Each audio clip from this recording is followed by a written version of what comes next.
Salut! Allez, aujourd'hui dans cette vidéo, je te propose une vidéo un peu plus technique que les autres. On va parler des matériaux, des cadres de voyage à vélo. C'est parti!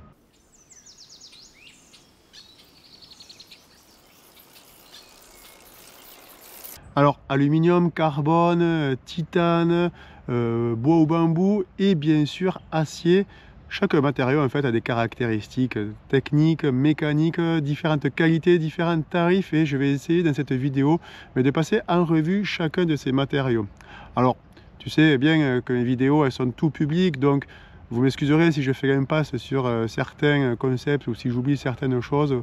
Parfois je rentrerai peut-être pas trop dans le détail de manière trop technique ou trop pointue, mais c'est pour pas perdre tout le monde parce que c'est vraiment une vidéo qui s'adresse à tous les publics. Bien sûr, parmi tous les matériaux, on s'attardera plus longuement sur l'acier qui est le matériau, on va dire, de référence pour le voyage à vélo. On verra d'ailleurs pourquoi. Et voilà, on va essayer de comprendre un peu toutes ces appellations, toutes ces abréviations que tu as déjà sans doute entendues, comme Columbus, Reynolds, double butted et compagnie. Tout ça, c'est des petits trucs des fois qu'on ne connaît pas quand on commence dans le voyage à vélo. Et puis même moi, en fait, au début, je me posais ces questions-là.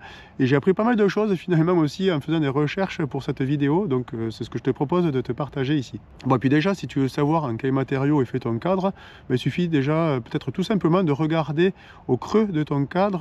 Tu as peut-être un autocollant qui indique déjà quel est le fabricant du tube ou son matériau. Donc ça, c'est une façon simple de le savoir, ça pourra te donner une indication. Ah oui, au fait, avant de commencer, si c'est possible que tu me laisses un petit commentaire juste ici, tout simplement parce que ça va permettre à l'algorithme de YouTube de faire remonter la vidéo, d'y donner un peu plus de visibilité, et puis moi, j'aime bien y répondre, donc ça me fera bien plaisir. Allez, on commence tout de suite. Premier matériau, ça va être l'aluminium. Les cadres en aluminium, ils sont hyper courants parce que l'aluminium est un matériau qui est très léger. Ce qui est à la fois un avantage mais aussi un inconvénient parce que lorsque l'on voyage à vélo, on a besoin de porter souvent des charges lourdes et un matériau qui est trop léger va peut-être pas forcément être le plus adapté. Un autre avantage de l'aluminium, c'est que ce sont des cadres qui ont des tarifs souvent plus attractifs que les autres, tout simplement parce que l'aluminium est moins cher que le carbone ou que l'acier.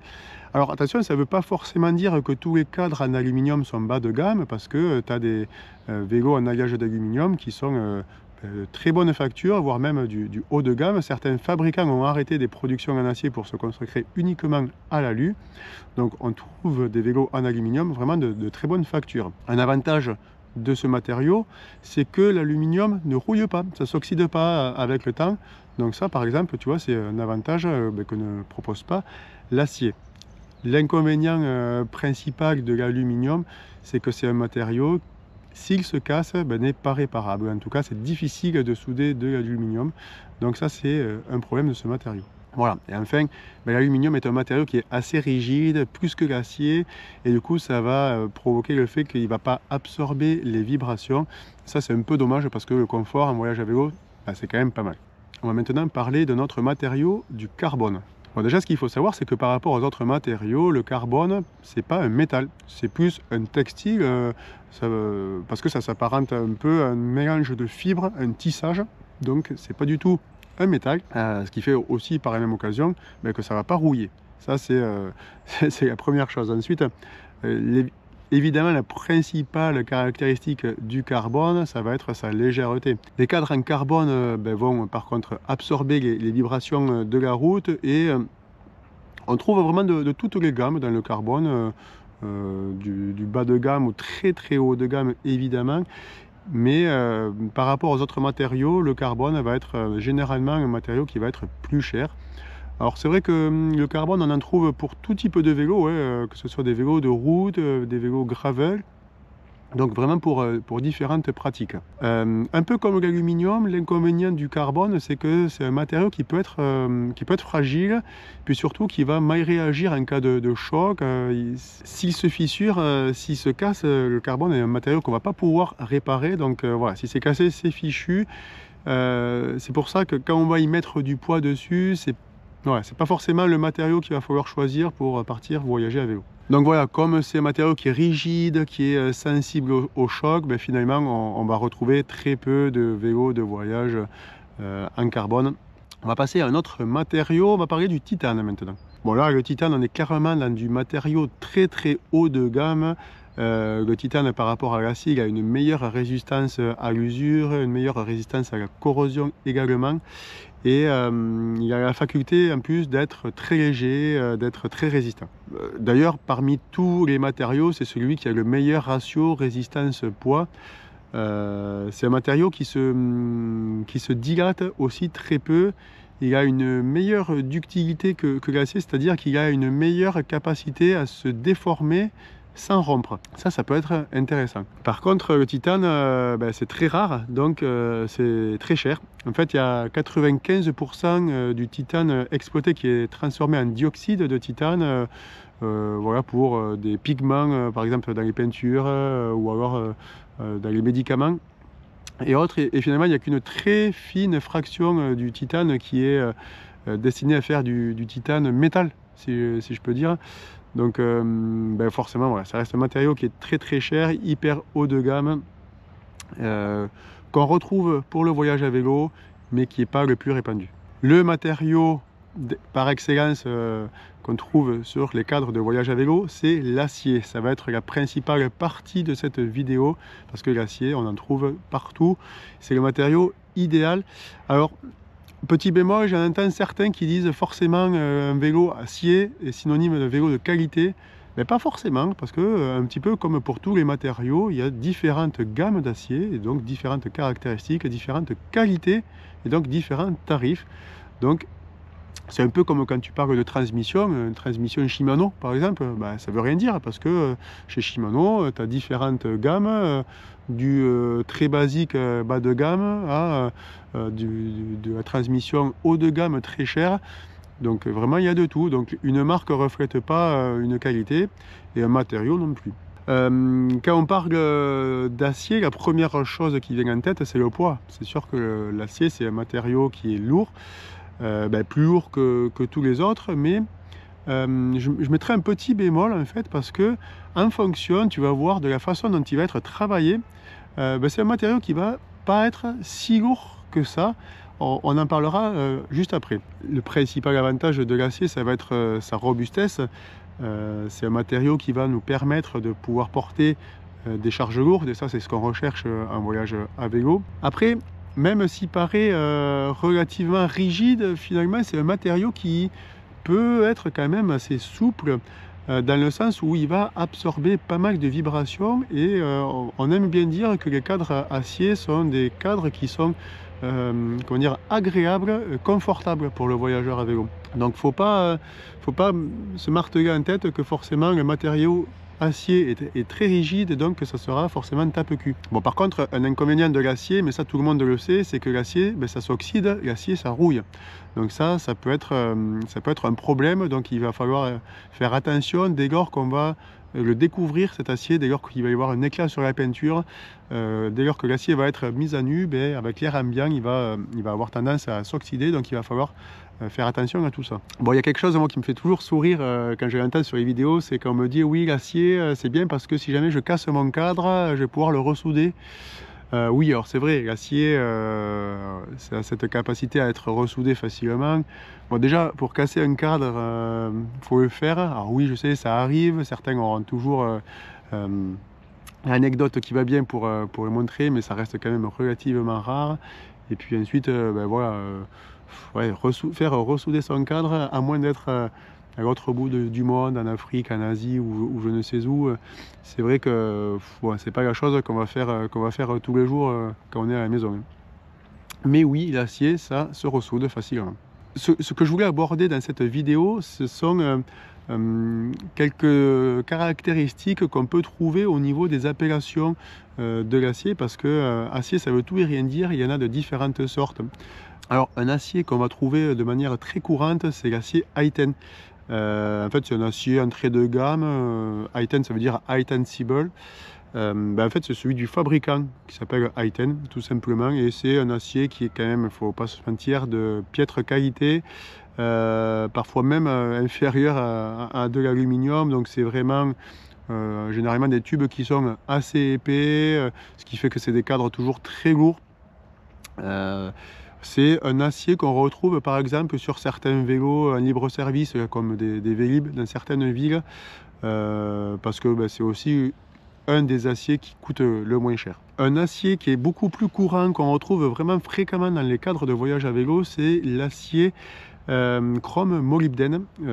Donc c'est un alliage, chrome molybdène. On le trouve sous différents diminutifs. Tu vas voir CRMO, Chromo, Chromoly, Chromo 4130. Tout ça en fait c'est la même chose, c'est un alliage chrome molybdène. Ces aciers sont généralement... il y a différentes qualités, mais franchement ça va. Et c'est des aciers qui sont quand même assez légers tout en étant durables. Oui, en termes de gamme, c'est du milieu de gamme, voire même du haut de gamme pour certains. Donc c'est un acier qu'on retrouve couramment, fréquemment dans les cadres de voyage à vélo. Bon, ensuite, quand tu rentres dans le détail de certains vélos un peu plus haut de gamme, tu as dû certainement déjà apercevoir l'appellation Reynolds, Columbus, Vitus, Tange, True Temper. En fait, ça, c'est pas le nom d'un acier, le nom d'un vélo, c'est tout simplement le nom du fabricant des tubes. Donc Reynolds, par exemple, c'est un fabricant de tubes. Et je voulais juste rentrer rapidement dans le sujet parce que même au sein d'une même famille de tubes Reynolds, par exemple, tu as différentes gammes, différents prix et c'est comme pour tout. En fait, l'acier Reynolds, c'est un acier de cette fabrique anglaise, puisque ça vient d'Angleterre.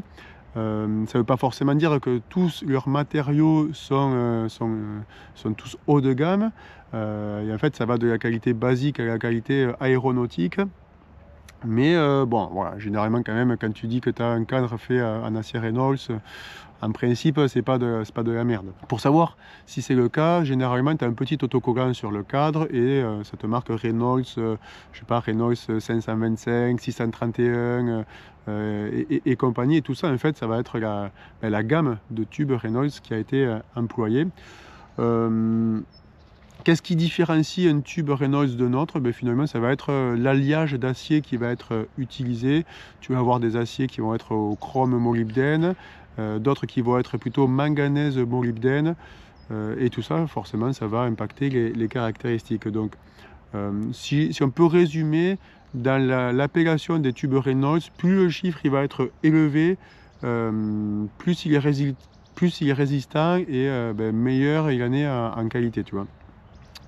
L'acier 953 va être meilleur que le 853, lui-même meilleur que le 725 et que le 531, bref, t'as pigé. Et ça c'est valable pour Reynolds, mais c'est aussi valable pour Columbus. Columbus, là c'est un fabricant de tubes qui est italien, puis ça date pas d'hier, parce que Columbus ça date du début des années 20. Avant de fabriquer des tubes pour le vélo, c'est une marque qui travaillait notamment pour l'industrie automobile et moto, comme par exemple pour les motos Moto Guzzi ou encore Lancia, Maserati, Ferrari. Donc tu vois, c'est pas rien. Et d'ailleurs, Columbus maintenant, ça fait partie de la marque, du groupe de la marque Sinelli, tu vois, la marque des vélos. Bon voilà, ça c'était pour l'anecdote. Comme Reynolds, en fait, tu as toute une gamme d'aciers différents. Là aussi, tu vas pouvoir retrouver l'indication sur le petit autocollant du cadre. Donc voilà, comme pour Reynolds, chez Columbus aussi, différents aciers, différentes gammes, différentes caractéristiques. Bon, comme pour Reynolds et Columbus, tu as d'autres fabricants. Tu connais par exemple Vitus ou Tange. Tange, c'est un fabricant d'acier japonais. Bon, voilà, même principe. En gros, en plus, on va dire qu'en Europe, tu as Reynolds, au Japon, en Asie, tu as Tange. Ce sont des aciers assez haut de gamme. Je voulais aussi te parler au niveau des aciers. Souvent, tu entends, lorsqu'il s'agit de cadres de voyage à vélo, un acier double butted, triple butted. Et ça, en fait, certains ne savent pas ce que c'est parce que on parle des caractéristiques de l'acier, voilà, des différents traitements thermiques qu'il peut avoir, des alliages. Mais cette autre caractéristique, en fait, elle est hyper importante. Tu vas voir pourquoi. Tout simplement, en fait, ça veut dire double butted, triple butted, ça veut dire que ce sont des tubes qui vont avoir des épaisseurs variables. Alors attention, épaisseur, ça veut dire l'épaisseur intérieure, parce qu'évidemment, le tube à l'extérieur, lui, tu ne le vois pas, il n'a qu'une seule et même épaisseur. Donc il peut avoir du coup double 2 épaisseurs, triple 3 et compagnie. c'est vraiment ce diamètre à l'intérieur qui va varier. Et généralement, il va être plus épais aux extrémités qu'en son centre. Il va être finalement épais là où il y en a besoin, là où ça va venir renforcer le cadre, et ça va s'affiner là où il y en a moins besoin pour permettre au cadre d'être un peu plus léger que si l'épaisseur était constante partout. Donc voilà, tu vas avoir en plus des effets sur la résistance, des effets sur le confort et sur la rigidité de ton cadre. Ce que je voulais te montrer par là, c'est, tu vois, on parle d'acier, mais finalement, acier, un cadre acier, ça veut tout et rien dire. Tu as vu, il y a différentes gammes, différentes caractéristiques. Voilà, il faut vraiment rentrer dans le détail pour en savoir plus quand tu entends parler de cadre acier. Ça mérite le coup. Ça mérite le coup. Bon, et là maintenant, je vais te parler de matériaux qui restent anecdotiques, mais ça fait partie quand même de ce qui existe, donc on en parle. Je vais te parler du bois et du bambou. Quoi? Il y a des cadres de vélo qui sont faits en bois? Oui, alors c'est vrai, c'est assez marginal encore, mais ça existe. Alors bon, c'est vrai que c'est encore un peu un truc qui n'est pas très répandu, c'est surtout esthétique. Bon, c'est forcément des vélos qui sont faits sur mesure, mais tu vois, j'ai vu ça déjà dans des festivals. C'est toujours, ça attire l'œil parce que tu te dis un vélo en bois, mais comment c'est possible déjà de faire un cadre en bois?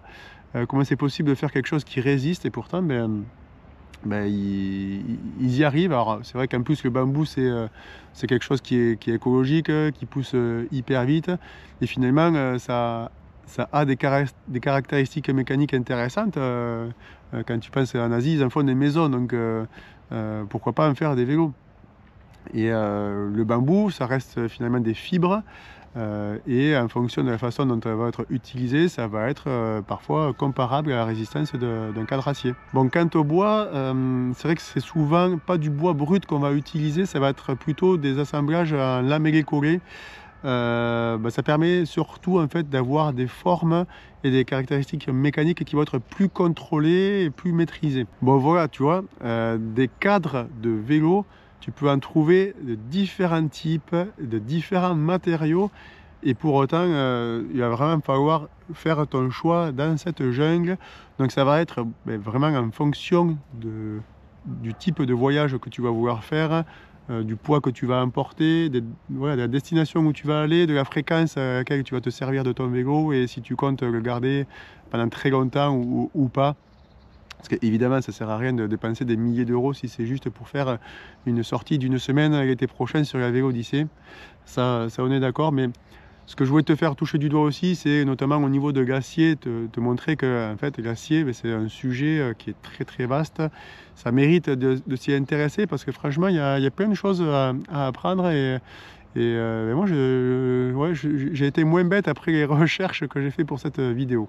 Voilà. Et toi d'ailleurs, ton vélo, il est fait en quel matériau, et pourquoi tu as choisi celui-là? Ce serait intéressant que tu nous mettes ça en commentaire. Et bien sûr, que tu t'abonnes à la chaîne Cyclo Voyage avec Gaëtan si ce n'est pas déjà fait. Je ne comprends pas que ce ne soit pas le cas encore. Tu peux aussi liker la vidéo, bien sûr, la partager, et puis on se retrouve bientôt pour une prochaine vidéo. Hein? Allez, salut!